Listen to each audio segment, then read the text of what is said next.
welcome to the show. No Dan there, Mick here. We're COVID separated just for a little while longer, so we're doing individual videos.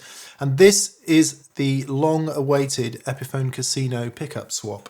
So in this video, I'm going to put these Lola soap bar pickups into this Epiphone Casino guitar. In addition to that, I'm going to be using this wiring loom from Six String Supplies here in the UK. This is a Chinese-made Epiphone Casino that I bought on eBay unseen when Dan and I did the budget guitar rig challenge, I think we called it. And I got it because we don't have a casino. You know, a casino, Gibson ES-335 is very much its own thing. For those of you who don't know, it's completely hollow guitar, usually with P90 pickups, as you can see. Made famous by all kinds of people, but maybe John Lennon would be the person we associate most, or the person I associate most with a casino. And given that we were buying some, you know, let's say cost-effective gear for that show, the link's below if you want to watch it, I wanted to get something that wasn't just a waste of money, it was something that we could use again and again and would be actually a useful addition to the show. What happened was, when we did the show, I discovered that actually the pickups were what I thought was pretty microphonic.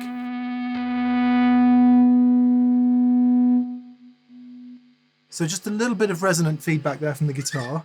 Now, nobody buys a hollow guitar expecting it to be very feedback resistant, but this seemed to be something in excess of what I would associate with just normal hollow body feedback. And I think the pickups were a bit microphonic. So made the decision there and then to change the pickups out and just see what could be improved over the standard you know, Chinese issue pickups. When I'm doing anything like this, I always replace all the wiring as well, just for the completist. You don't have to do it. It's not strictly necessary, but I want to do it for a couple of reasons. And we'll talk about the wiring loom and some of the decisions there in due course. My history with casinos isn't extensive. I borrowed one once and did a wedding gig with it, and I think I remember really liking it. After that, Dan and I visited Mike Pierre at Analog Man at his place in Connecticut a couple of years back. And he's got an original, I don't know if it's 66 or 67, something like that. And we had a jam in his house, band came round, and it was really cool actually.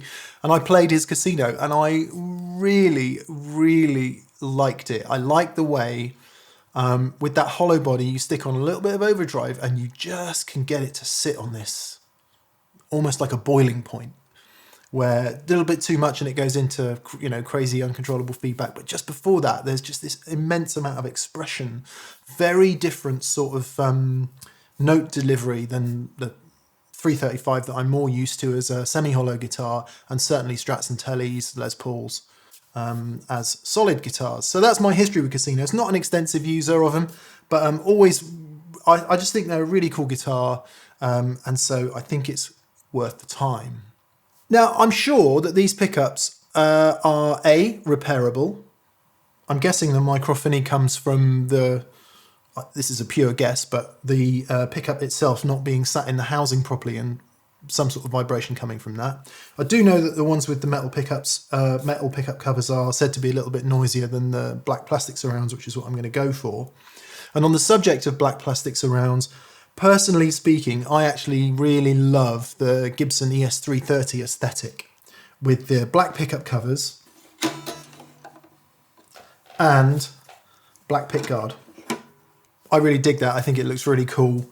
So that's the aesthetic this guitar is going to have. And those are the two reasons. A, I thought the pickups were a bit microphonic, and B, I wanted it to have the black plastics for the aesthetic. Microphonic pickups aren't necessarily a bad thing. Quite a few funky old guitars and in fact really nice old guitars that I've played have got slightly microphonic pickups, and there's something in the sound of it that can be really cool. So I'm not writing microphony off as like this universally bad thing that you mustn't have. I'm just saying I don't really want it in this guitar. Now, I did also talk briefly about a refinish. I think I might have suggested that in VCQ a couple times. I talked to Scott Cameron at SC Relics about it in Northern Ireland, and I could hear him sort of shivering on the on the other end there, because he'd done a casino just recently and it's about a mile thick in almost indestructible poly finish. So got a little fizzy about it for a second there, thought about some really cool things we could do, and COVID kicked in, the hassle of all of the above. I just thought, no, let's actually replicate what's more likely to be the case for most people out there. Just replace the pickups and electronics and see where we get to. And no, I don't want to stuff it with foam or anything like that. You know, one of the issues with a hollow body guitar when it feeds back, some people have successfully stuffed foam and other things, t-shirts, I don't know, who knows what you could stuff in there, to stop it doing that, and people have done that down the years. I don't want that. What I want is the response of a hollow body guitar. So like I say, it's just on that boiling point of you know, going crazy. So I want to retain that, so no foam inside. So let's go. Right, before I start, I want you to hear the guitar in its current form. So run VT.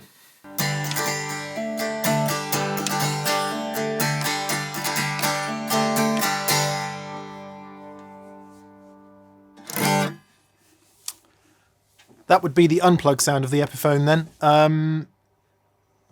So, quick explanation of what's going on. I'll use the same rig for the entirety of this video. This is the beginnings of the fun Mesa 5050 stereo power amp going into two 112 cabs at the moment. WGS12L speakers.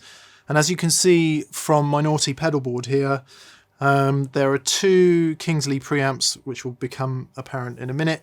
No switching device here. I'm just feeling out the tones just to see where I am. Anyway, so let's just hear it. Let's hear the clean sound of the Epiphone.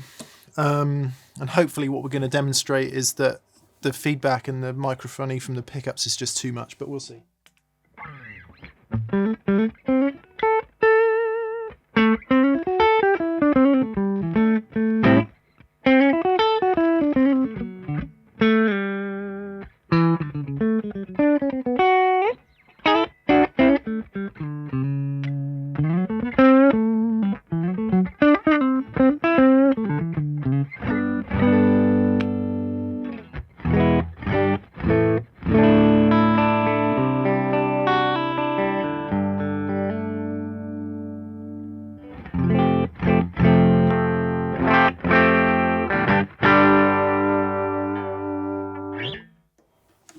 It's a really good basic sound, always liked it.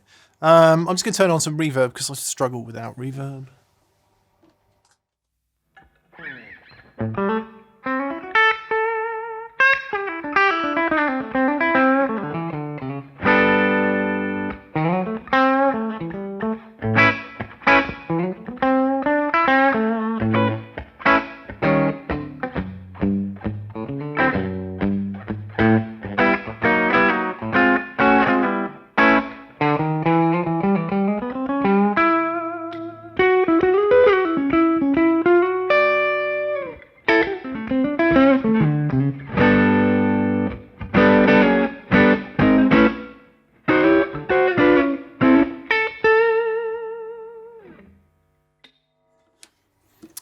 It's actually a really nice sound. You really hear the hollowness of the guitar. Really, really pleasant, clean sound. The kind of what I always think you hear in a hollow guitar is sort of less over front of the note and then a little bit more bloom through the note. So it's less direct, if you like. So I'm going to just switch on some gain now and you'll hear what happens.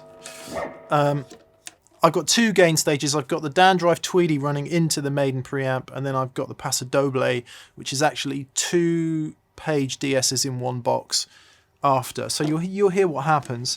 Anyway, let's turn on the naughty Tweedy.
So at that level of gain, it's pretty much manageable, and depending on your proximity to the amp, it's perfectly manageable. And actually, these pickups aren't as microphonic as I originally thought. Hello, quite microphonic, as you can hear, because you can hear my voice coming through the thing in pronounced English. Hello, please put your brother's coat on the lower peg. Please put your brother's coat on the lower peg. So they are a bit microphonic, and then when you step on a bit more gain, here's what happens.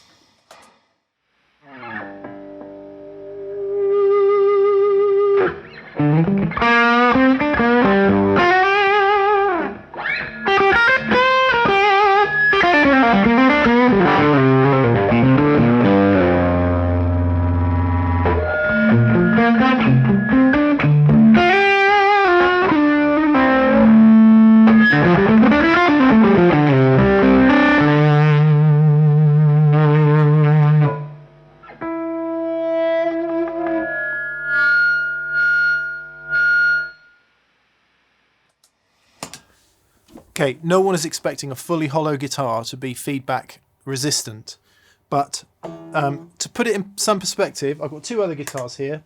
First is Dan's 6118 Gretsch. Now, if you like, this guitar is actually more hollow than that one, than the Casino, because it's thicker, slightly thicker, completely hollow. It does have the thing under the bridge, but other than that, it's completely hollow. So I'll just come straight in with that sound again.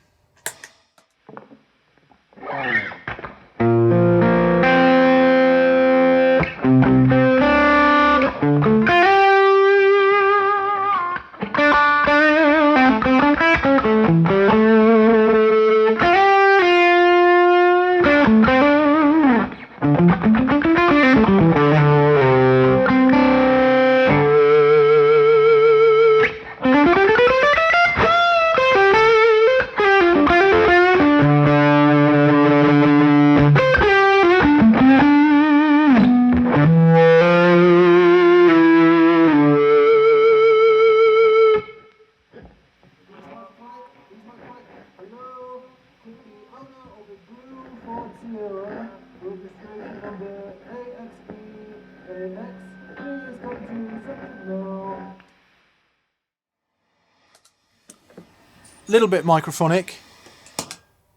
microphonic, but not anywhere near as bad. Let's try the sort of medium level of gain.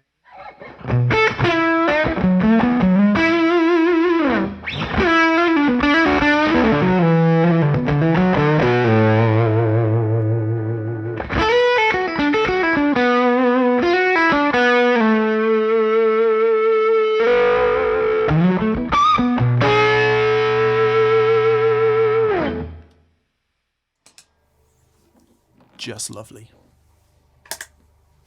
And to round that comparison out, let's hear the 335.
think if you're going to buy an Epiphone Casino and play with that much gain, you probably want your lumps feeling. However, there are players down the years, you know, let's talk about Gary Clark Jr., who does use a lot of fuzz, for example, with his Casino. Dear old Ted Nugent and his hollow guitar. And then you can stuff it full of stuff if you want the feedback to lessen. I personally like being able to sort of sit on that point of gain and feedback, and that's part of the joy of a hollow guitar. So I'll just play a little bit more with the Epiphone so you can see where we've started before we change the pickups. I'll start with the gainy stuff and then I'll head back to some clean tones just so you can hear it. I actually think it stands up pretty well to these other two far more expensive guitars.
Okay, they're not as badly microphonic as I thought they were, and what's going to be super interesting is to hear if the Lollas are any better in that respect, or whether actually I'd have been better off just sticking as standard. Let's see. Okay, so this is not your average pickup swap. There are a couple of things about Casinos, especially dog-ear P90s, that can be a pain in the butt. First of all, how do you get all this stuff in there? Look, there's no cavity on the back to help you make it easier. Sorry for the reflections, by the way, as well. I'm afraid there's no way around that. But so there's no cavity, so you can't get in there. Actually, what you do is you pull it all out through the F-hole, which means attaching something to the pots and the switch so that it's easy to get back in there. I mean, as luck would have it, it's not, the things aren't that far inside the F-hole, so it's not like they're back here or whatever. So it's not as horrifically difficult, he said, as it might be. But anyway, it is a pain. It's not like you can clearly get to the back of a pickguard or in a cavity. Secondly, these pickup covers across an arched guitar are a bit of a pain. Let's see. What have I got here? So hopefully you can see that. The bridge pickup one is a bit fatter, the neck pickup one is a bit thinner, and depending on the guitar that it's going in, the height of that pickup cover thank God for autofocus, varies, and therefore you may need some shims to make up the difference in height. What else? Pickguard, pain in the butt. The hole's usually never in the right place. These two holes and the cutout around the pickups, I can already see if I line that hole up there, it's not going to clear the pickup. So it might be that we've got some Oberry flip to do there. This little metal arm here is attached to this screw, and there's that screw, that's it. There's two things holding it to the guitar, that screw there and this screw there. So if we undo them, so come the end, we'll be able to decide whether the black one will fit on there or not. Some of you out there prefer Gibsons with no pickguard. I'm afraid, as usual, I'm a bit of a traditionalist and shudder a bit when they don't have them. But one thing I was going to do was just measure the DC resistance of these pickups at the output jack. Put that there so you can see it. What we got here then, neck pickup, everything on 10. So at the output, and the bridge pickup, everything on 10, 11.8. Just make sure that I'm not being an idiot about it. Yeah, okay, that's kind of more than I was expecting. Don't actually know what these lollers are. That'd be an interesting comparison. What does this say? Neck. So these are the standard Loller P90s. No, I'm not worried about the finish whatsoever. It's made of nuclear resistant poly something or other. So looking like 8.2 on the neck, 8.25 on the neck, 9.2 on the bridge. Interested to see how that pans out. Okay, T. Shall we pull the harness out then? See what's happening. These knobs you just pull off. If you can't pull them off for whatever reason, sometimes if you just put a tea towel either side, use 2 spoons as levers under the edge, but do it equally, otherwise you can snap the knob or damage the shaft, as it were. So we'll pull these knobs off. Might get new knobs in time, but these are all right.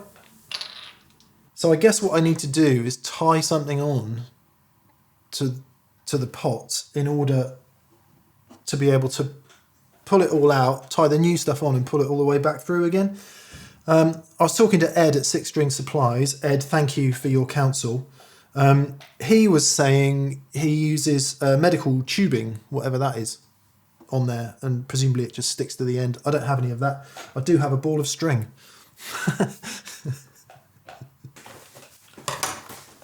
Exercises in idiocy number 5921. The string's not going to work because the knot's too big for the nut to go over. Pause. Okay, we return. There's a bit of noise going on outside, but anyway. So I found some thinner thread. Absolute worst comes to worst, it's not going to be very hard to just thread something through and reattach. So I'm probably making a much more of a meal of this than is required. Please laugh at your, laugh at will. So let's undo all of this. As mentioned, should just be able to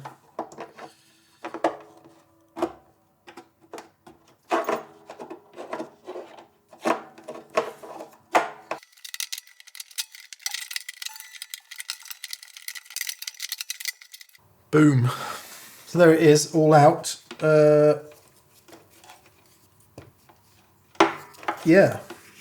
There is also a little ground wire that goes back to the, presumably to the tailpiece or the bridge inside there somewhere. So I need to just make that safe with a bit of tape or something. Today's tone tape is green. Sorry, losing the will to live a bit. These sorts of things, intellectually anyway, the process of doing it, but it's not until you do it that you realise you don't know how to do it, which is why it's always best to entrust these things to a professional. But, for those of you who are well versed in guitar electronics and wiring and all of that stuff, and going, oh no, don't do it like that, don't do it like that. I'm doing it like this because this is the reality for most people, so I'm doing it so you can, for those of you who don't know anything about guitar electronics, you can You know, you can make your mind up about whether you want to subject yourself to this. So we'll ceremoniously tape that beautifully to the top of the guitar there. As I say, I'm not worried about this slightest in the finish. It will probably withstand a nuclear war. Okay, good. They need to stay on, they need to stay on. So we need to unsolder the pickups, which I will carefully do by not unsoldering them at all. Do come on.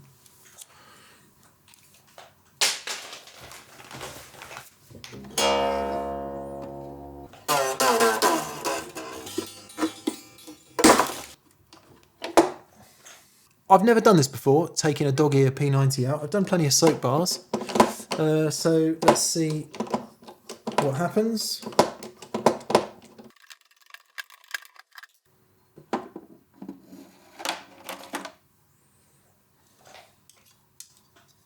Okay, goodbye. That's kind of interesting. Something I didn't know. I don't know if all casinos and 330s are this way, but what it's got underneath the pickup cavity here is like a thin bit of solid that goes all the way down there. Probably, I don't know, it's about 6mm thick at the neck pickup and probably 10mm thick by the time it gets back to there, which presumably is just adding some sturdiness through this whole section here. On a 335, of course, that block would go all the way through and join the back of the guitar. So that's interesting. I didn't know that. I don't know if they're all like that, but anyway. Cool. So are these pickups going to fit then? So let's start with the neck pickup. The Epiphone one here, which you might be able to see, has a thicker profile than the Loller. So what I need to do with the Loller is use one of the shims to make it the same thickness, and they've given me a bunch of shims. Similarly, so is the bridge pickup, somewhat difference in thickness. So I just want to make sure. And the Epiphone one, if you can see, is curved to match the curvature of the top of the guitar, where the Loller one, because it's plastic, is flat. Get my eyes out of the way so it will focus. It has a flat edge. Actually, as an interesting aside, on Collings I-30, I remember remarking on the pickup covers on that, even though they're made out of, I don't know what they're made out of, but they're not metal, some sort of plastic. They're made curved to fit the top of the guitar, whereas what we're going to have here is some sort of bendy. So none of these are bendy. No. So we need a shim. I mean, the other thing is I don't actually know what the optimum pickup height is. I'm just going to assume that it's more or less what the original ones were. I also know the Loller neck P90 can be a little, certainly in my PRS McCarty, was a bit overpowering. I found it too much. So what I might do is take a punt and actually have this pickup a little lower in the guitar and shim it afterwards if necessary. It is somewhat inelegant, I would have to say. Helpfully, there are some little plastic cable clips inside the guitar, so I might just see if I can attach those while I can still get my hands in the cavity. On there somewhere. It goes through the other way.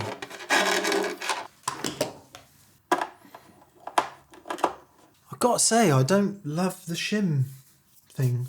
I don't love that. Hey! What the hell? Stop.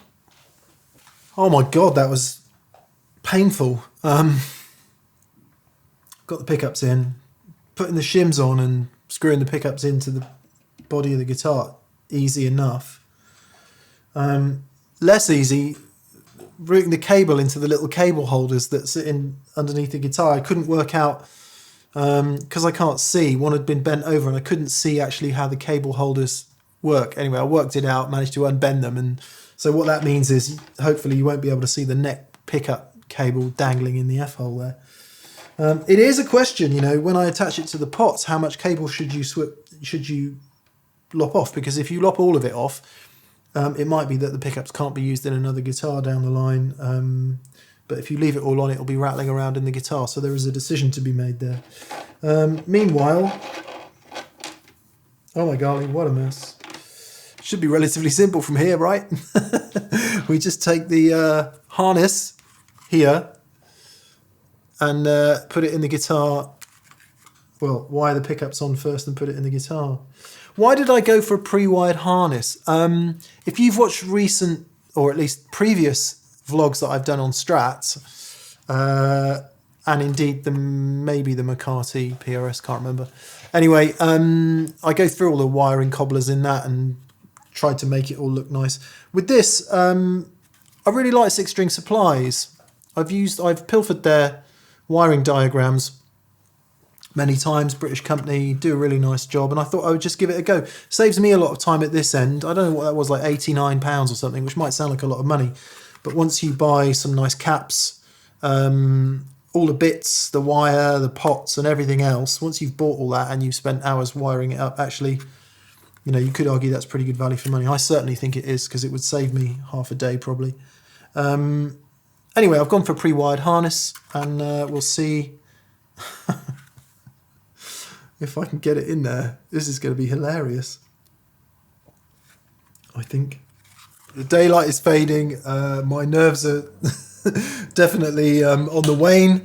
But the good news is Six String Supplies at least give you a wiring diagram. Not that you need very much. You don't need very much, because there's 4 connections to make. Each pickup wire has a lead, and there is a ground and a hot. And they literally go on to the requisite volume pots. So it sounds simple, doesn't it? The volume pots are the ones closest to the switch. And you should be able to see one spare lug. The hot wire goes on there. And the ground wire... Oh look, a reflection of the monitor that I'm using. The ground wire goes on the case, and that's it. The ground wire that I taped to the top of the guitar needs to get connected as well. But that's it. Wiring wise, it ought to be fairly simple. Why am I doing this? I've just noticed something, which means rain may stop play. So the thing that I think is going to stop play is I don't think the holes for the pots in the body of the guitar are big enough to take the new pots. And furthermore, we've gone from metric to imperial. So now the nuts are no longer 10 or 11 or 12 or 13 millimeters. They're somewhere between 12 and 13. I'm going to use the 13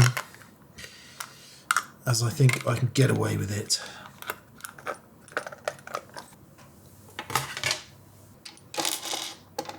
You betcha. Holes in the guitar not big enough for the pots. Drill required. Hold on to your hats, people. This is actually going to happen.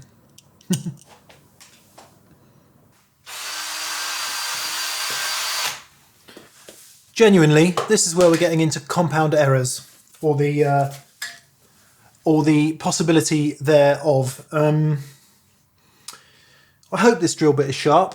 We're about to find out. And as fans of Paul Gilbert will know, there is only one brand of drill guitar players are allowed to use. I actually think this is a screwdriver. Anyway, so this is either going to work or it ain't.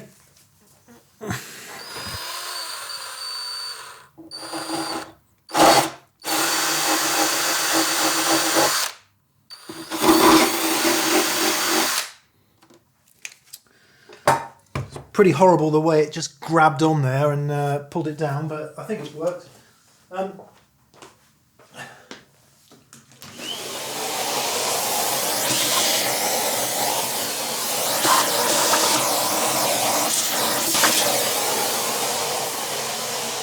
mean, there are all sorts of things you should do here. 1, be more careful. 2, get a professional. 3, don't let dust and crap get inside the guitar. Or 4, JFDI, which has always been my preferred method. If you don't know what that means, look it up. Hilariously, these bits of cotton that I spent ages getting in there earlier, complete waste of time now because I've got to drill the holes out. So Yeah, we'll feed some more stuff down through there in a minute. It's trial and error, isn't it? Mostly error. Right, more holes. Come on.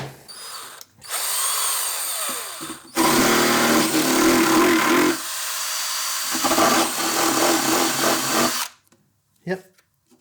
Definitely chewed the guitar a bit, that one. Probably a faster drill and a sharper bit would have done. And for those of you who can't look at the screen right now,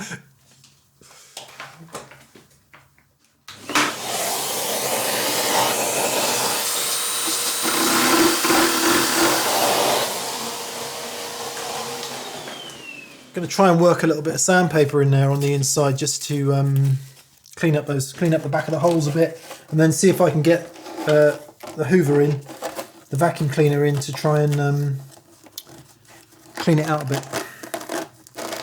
Once again, I'm really not worried about the finish of this guitar. Come the apocalypse, there'll be poly finishes, Keith Richards and cockroaches. As you can tell, my mood is worsening. I'm getting increasingly less patient, and what's interesting about that is that is the time when compound errors always occur, in my opinion. Better thing to have done would be to stop, go and get a cup of tea, go and buy the right part that you need. But to be frank, if I don't get this done today, it'll be another 3 months. Okay, here comes my least favourite part. Soldering. I don't love it. So tin the wires to the back of the pickup wires. Try and make sure the end of the iron is clean, which is easier said than done. Mine always seem to go a bit sort of oxidised. I'm sure there are products you can get to clean it. So a bit of solder on the end of the iron, if it will go. Nothing's going to stick to this. It's really horrible stuff, actually. Sorry, tin the ground wire with a bit of solder. That should help it stick to the back of the pot. Oh, it's so ugly. Hey ho, doesn't matter. There's no doubt that soldering and electronics work in general is an art that I do not have the skills for. Anyway, there you go, we're wired up. Let's see if I can somehow manhandle all this into the guitar.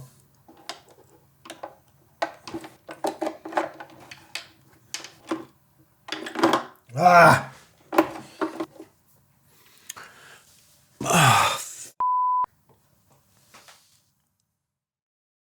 I've pulled the jack socket through, so we'll which in theory means we can attach a cable and see if the pickups work. Both pickups, neck pickup, bridge pickup tone,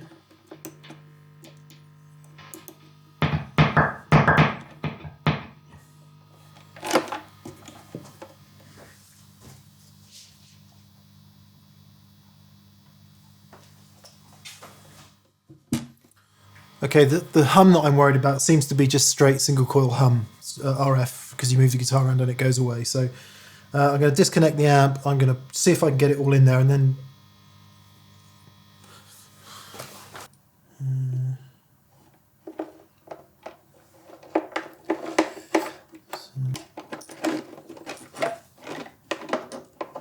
I am slightly struggling to believe that this wiring is going to survive this. That my wiring is going to survive this. I've got no doubts about Ed's wiring. There's the switch. Hello! Welcome. We've got 2 pots MIA. Yeah! There's just no way. After all that manhandling, there is no way this is going to work.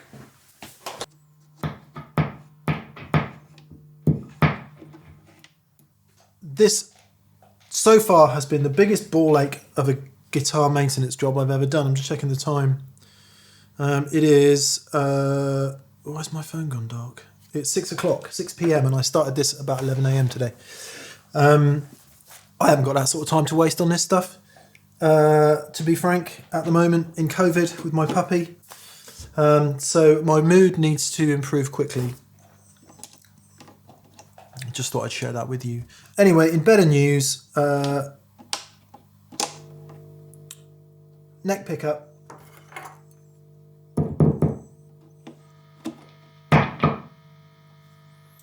Bridge pickup.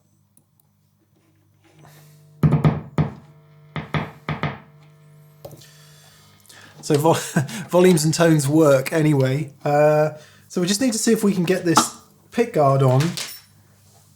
One of our pet hates on guitar magazines back in the day was when you photograph guitars, they put this stuff on before they screw the pickguard on most guitars, Strats and Tellys and stuff. So you had to undo all the pickguard screws in order before you could peel it off because it looks rubbish in photographs. Anyway, this one came from WD Custom Pickguards, and I actually bought it from some dude in France, so not quite sure how that worked. Okay, so that one goes in there. Yeah, pretty rubbish fit around the pickguard, doesn't fit at all, so that's no good. So it needs to come forward a bit. Let's put this one in, see what happens at this end. I remember you, hateful job. This will be one of those videos that goes down in internet grumpy person history, won't it? Because once you screw this in, you can't really do that up. Because I'm assuming it's just going to spin round anyway.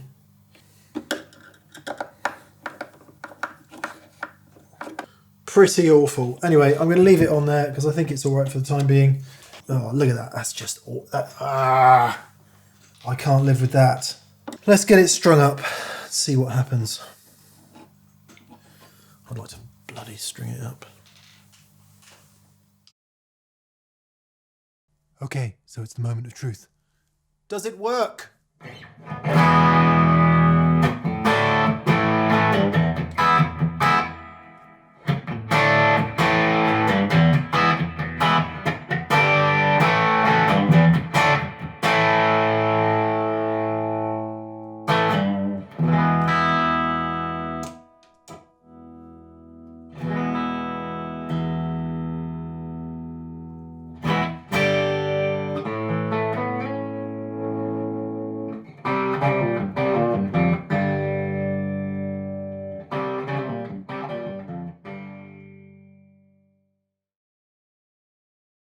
Okay, I'm going to do my best to do some back-to-back comparisons before and after. Forgive me, like a day or so will pass between the time me playing now and putting the pickups in and doing it again. So I'm going to try and remember what I've played. In any case, I'm going to do sort of three arbitrary sounds. One is on the neck pickup with a cleaner sound. Secondly will be a mix of the two pickups with the neck pickup rolled back a bit. For a sort of medium overdrive bluesy sound, and then the last one will be bridge pickup with plenty of gain on, and I'll keep the pedal and amp settings exactly the same before and after, obviously, and I will endeavour to play the same thing, or at least something in a similar vein. What I'm also listening for here is how the volume and tone controls roll down, react, because that's something that's going to be different when the pickups change, not least the pickups themselves. Enough yakking.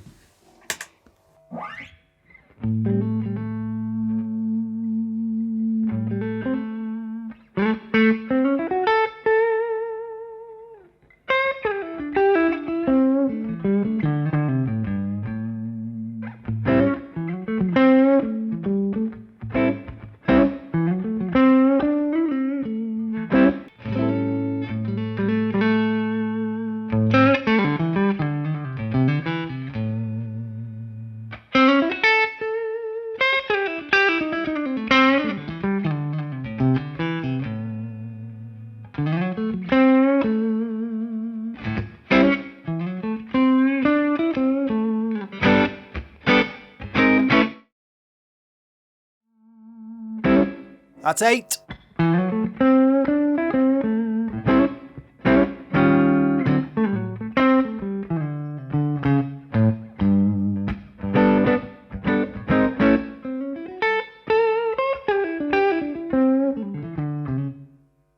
Down to 8.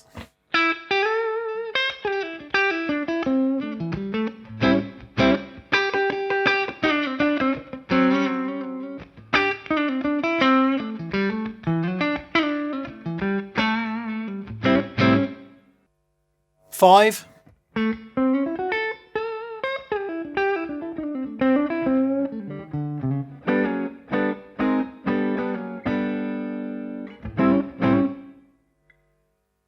Five.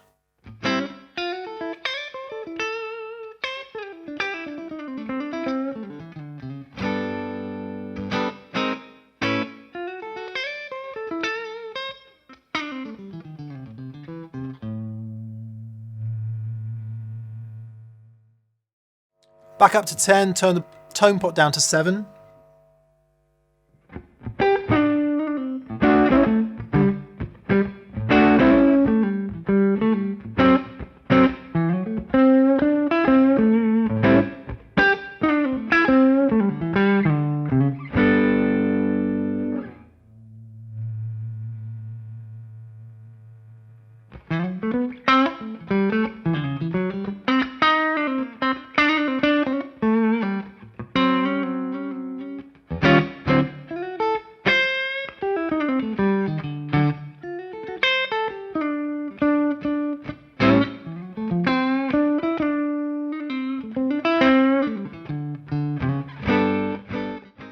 Tone pot to naught.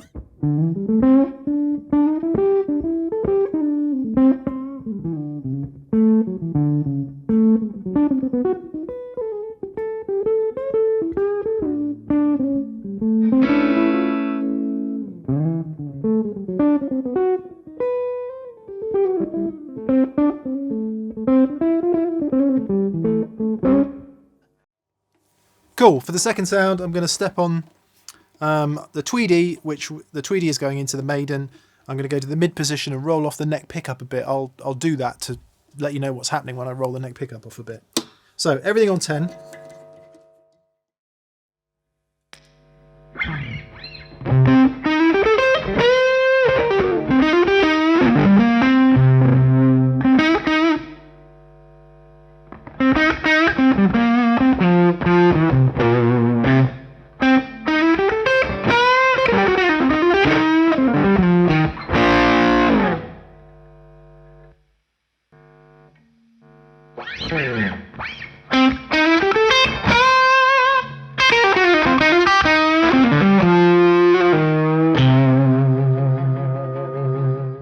Both down to 7.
Finally, I'm going to put all 3 gain stages on, so the Tweedy, the Maiden, which is the main preamp if you like, and then a second overdriven part in the Paso Doble there.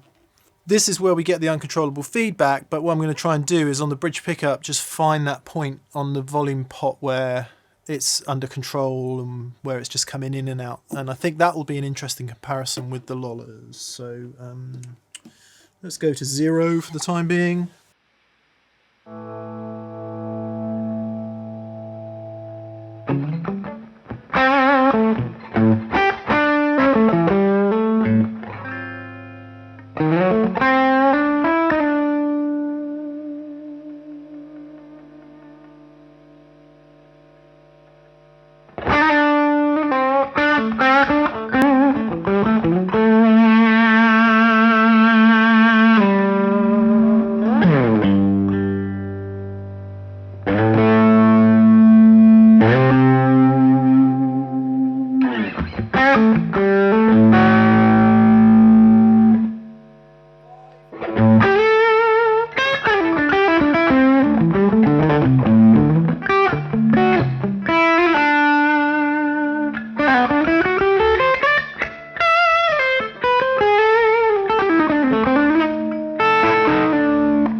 Wow, those are the comparisons over. My initial reaction without hearing the audio back is that it's way brighter.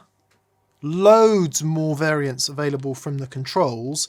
Stays brighter when you turn the controls down. And I'm pretty sure there's less uncontrollable feedback. I mean, there's still uncontrollable feedback, but there seems to be less of it. Yeah, I don't know. I need to hear the audio back. The guitar sounds more present, more alive. And in the hands, it just feels incredibly more dynamic. Whether that's what the audio will say, I don't know. I'm just going to have a quick flick through a few sounds and then do the audio and conclude, I think.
Wow. I was expecting improvement, but I'm not sure I was expecting that much. It's usually the case when you put a nice set of pickups in a guitar that has, you know, kind of run-of-the-mill standard OEM pickups. You'll notice a significant improvement if you want to define it as that, which is not to be disparaging about the old Epi. I think it had a great deal of character. It was certainly good fun. But for me anyway, that increase in presence, clarity, the way the controls react, I'm pretty sure that's what I was hearing in the room, but it's always it's always good to hear it back recorded just to make sure. Quick word on volume. A lot of you really like the fact that Dan and I normally have a dB meter in shot. I didn't have it in shot because it means moving it, it's a pain. Anyway, these were normal TPS volumes, so somewhere between 95, 103, something like that, measured at our dB meter. So pretty loud, and I think it's at that volume where you introduce all that extra feedback and stuff. Kind of leads me on to the next thing, which is one of the main questions to come out of this video is probably going to be, you know, has a casino, expects it not to feedback? It's not the case at all. The reason for having all that extra gain was to sort of find the point at which it is expressive and good fun and you can coax the feedback, and at which point it's over the top and too much. So, you know, casino fans might have been expecting a John Lennon tribute or something wholly cleaner, but I like it in that place. That's what I really love that Hollowbody design for, is that sort of real amazing harmonic interaction. I should say I'm sorry for being grumpy. I was definitely losing the plot there a bit. I think that might be as a result of, well, everyone's got a lot of pressure on at the moment, especially with COVID. We've added a puppy into the mix, and like all of you, I'm sure your time is very precious, and I was certainly feeling like my time is precious at the moment. I'd rather be playing the guitar than tinkering with it, if I'm honest. However, the results, I'm so glad that this has been done. I think that's a guitar that's going to get used a great deal more now. Now, at the start of the video, you heard comparison with a Gretsch and a 335, and you might have been missing that with the new pickups at the end. My original intention was to do a track where they can all sit alongside one another, or at least the 335 in the casino anyway. I managed to make the track, but I just ran out of time to record it. So I might do that as a follow-up. I think that would be an interesting follow-up as the guitar beds in and I get used to it a bit more. But I think overall, the combination of the new pickups and the wiring, 50s wiring, those really nice caps and pots, has turned an okay guitar, certainly usable guitar, into a guitar that I really, really want to play. And how cool is that? You know, it's a really inexpensive guitar. I bought it cheap on eBay, spent probably about the same amount of money in pickups and electronics. So what is it? It's still probably, in UK money, still under £700 for the whole deal, plus a bit of my time. I think that's pretty astonishing value. And finally, I think it just sets me up for really wanting to get into the 335 and replace those pickups. I think they could really be improved. And my Gretsch double cut Hollowbody, I think I want to put single coils in it. I think I want to put Dynasonics in it. We'll see. Okay, hope you enjoyed that. It turned out a bit long in the end, but I think it's fun to document the process. Okay, thanks for watching. Please click the description down where you'll find links to exclusive preferred retailers. You'll find the That Pedal Show store. You'll find a list of all the gear I've used and some extra information. Thank you to our patrons on Patreon, and thanks for watching. Okay, that's Mick out. Hopefully you'll see Dan soon. Bye.